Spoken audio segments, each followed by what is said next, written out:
Hello, everyone. For those of you that joined us or maybe briefly saw us online, 15, 20 minutes ago, we were busy recording a Kundalini Yoga session. And then we didn't realize that it went over an hour and we lost it. So we'll have to record We'll record it again, and we'll record it in a shorter time duration. I was a bit over enthusiastic making each exercise 3 minutes long, so there's 12 exercises in this. So we'll record another one, but we wanted to come on and talk about what is the power of ritual. And to introduce this, I wanted to share when I met Gary. I mean, I was already doing my own rituals, and ritual. I think a lot of people have a negative connotation towards ritual, or a fantasy relationship towards ritual. What do we define as ritual? What do you define as ritual? Yeah, that's a good question. What do you define as ritual? So what I think ritual is bringing a sacredness to an event, to a time, to a practice. You can make a cup of tea and drink a cup of tea, or you can have a ritual tea ceremony where you bring sacredness to the act of having that cup of tea. So I do think a lot of ritual is repeating a certain sequence of actions or practices or chants or prayers over again, and they get imbued with a sacredness, with an energy. And that's particular with our intention. Yeah, with our intention. So it's bringing intention. But I think particularly if you do a daily practice. So for me, my daily practice every day is to wake up at 4:30 and start chanting at about 4:45 or 5 a.m. I chant the Japji, which is the sacred text of the Sikhs, and that takes 20 minutes. Before I start the Japji, I usually do a ritual of invoking energy of light into me. It's called the Kabbalistic cross, where light comes down and light comes across.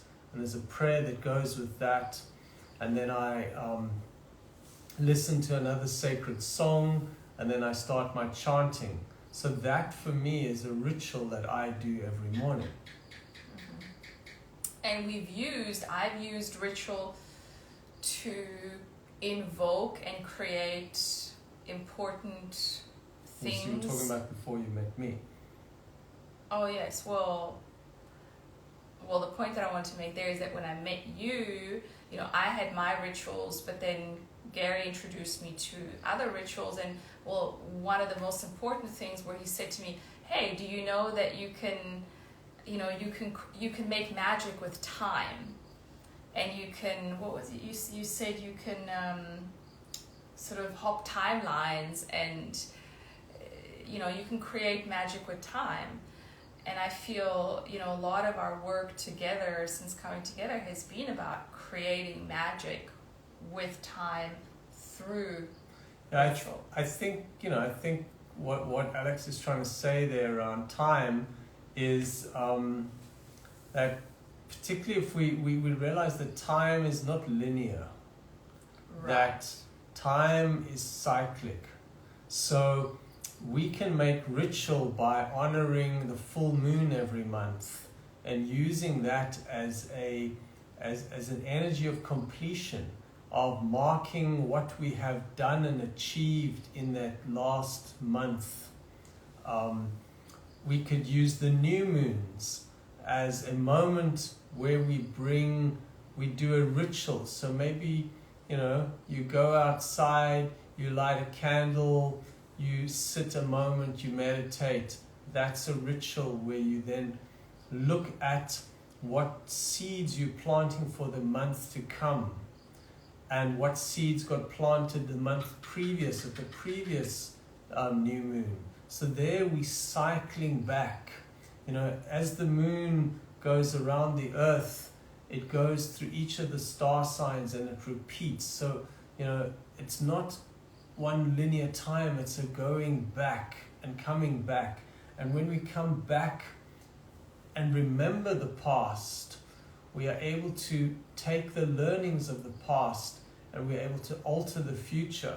That for me is the power of ritualism. That's the power of magic that we bring into the awareness of time. Mm-hmm. Yeah, and that, whether you believe it or not, through the practice of intentional ritual, which is really, it's an offering of your energy. So for me, the chanting, the exercise practices that we do, they are about offering our energy to creation. And when we do Kundalini Yoga, when we chant, we're moving energy. And when we're moving through our obstacles, through our blockages, by being present, by going through, by holding space for everything that arises, we are creating magic. And we have repeatedly, whenever we've wanted something big, that we didn't quite know how to achieve, because in a linear sense it didn't make sense that it could be done, we have used Kundalini Yoga Kriyas. Now this is just one of the ways. You can create your own ritual out of your own intention and creation, creativity.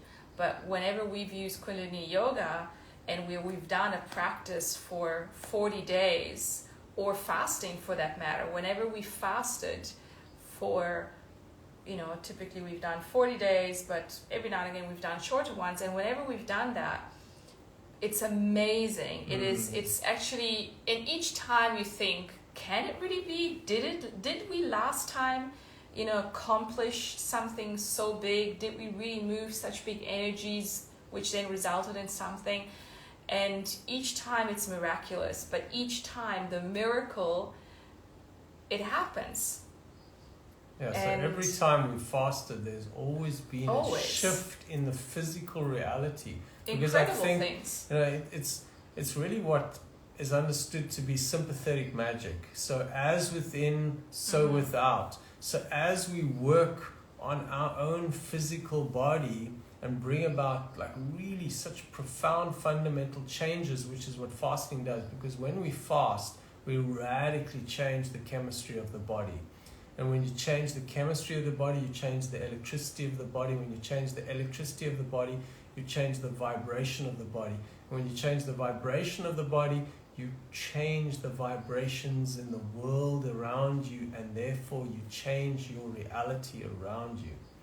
So, Absolutely. It's a powerful practice, and when you imbue it with ritual, so in other words, when you bring intention and sacredness to that act, it becomes truly magical. And what you're doing with these rituals and fasting is you are actually changing your karma, and you're alchemizing your karma, and you're bringing yourself to your dharma. And you don't even need to know exactly what that is. It's just because oftentimes, the mind can't comprehend.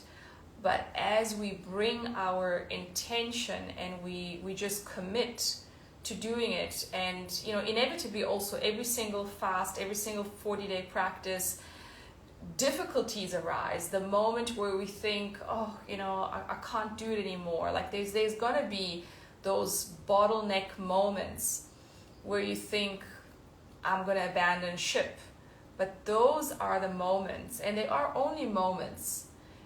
Those are the moments where, by staying, by committing, by opening your heart deeper, by deepening your connection to yourself and your connection or your welcoming of your darkness and discomfort, those are the moments where you're changing your karma. And that's the power that every single one of us has. So the power of ritual, what can you do in your life that ritualizes things? It doesn't have to be everything in your day, but choose an action, choose a moment where you connect in with yourself, you connect in with your center. Sometimes one simple example is even just a sort of a hand mudra. So for me, I have one where I just, there's times when I'm needing to feel centered, so I just close my eyes and just imagine I pull down the energy with my hand and I just move it around my being. So I have a certain sequence, which I won't go into right now, but you make up your own. I make up my own all the time. Yeah. So just do what you need to do, and that's becomes a ritual of magic, and that creates the magic. Anything else you wanted to share? No, I just wanted to bring the power of ritual. The power of ritual, and that for me, what always, when I hear Gary talk, because obviously Gary, he reads the textbooks and, he studies the stuff. And I've always been, I'm a little bit more witchy and, in a sense, childlike, where I just work according to my imagination. You're a chaos magician. I'm a chaos magician, absolutely. I'm a total chaos magician. I don't read books. I just kind of I take my magic hat and I pull stuff out of there and I go, well, what's there? And it doesn't matter what your way is. That's the beauty, you may love to study, great, then study. You may have your own inner world to dip into, but know that we are, every single one of us, if you're human, if you're breathing, if you're here in this moment, you are a magician.